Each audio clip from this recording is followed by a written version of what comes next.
Have you ever wondered why people behave the way they do? People work hard, people do good things, but why?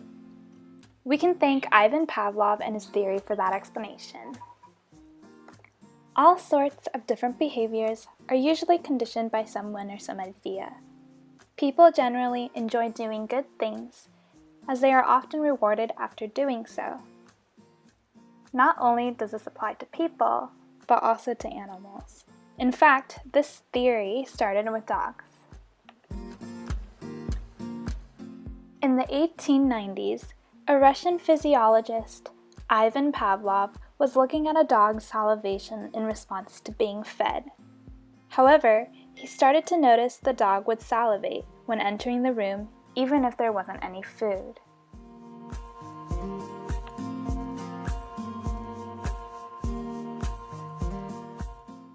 Pavlov provided the dog with food and measured its salivary secretions.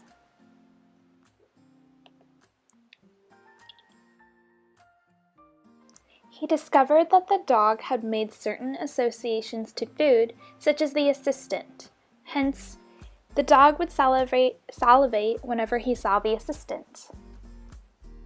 As the assistant would always bring the dog food, the dog associated the assistant with food and therefore would salivate at the thought of eating. To test this theory, Pavlov started to ring a bell whenever he fed the dog.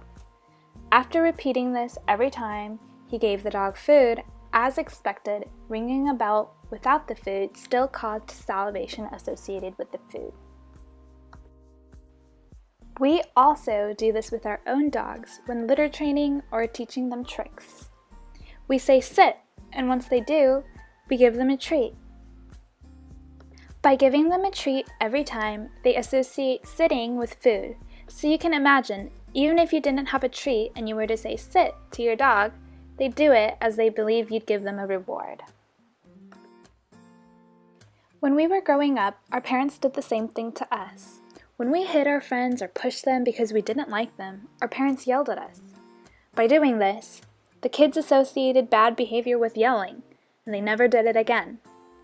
Conditioning by association is relevant in our everyday lives and in a way is so genius as now we technically know how to mind control.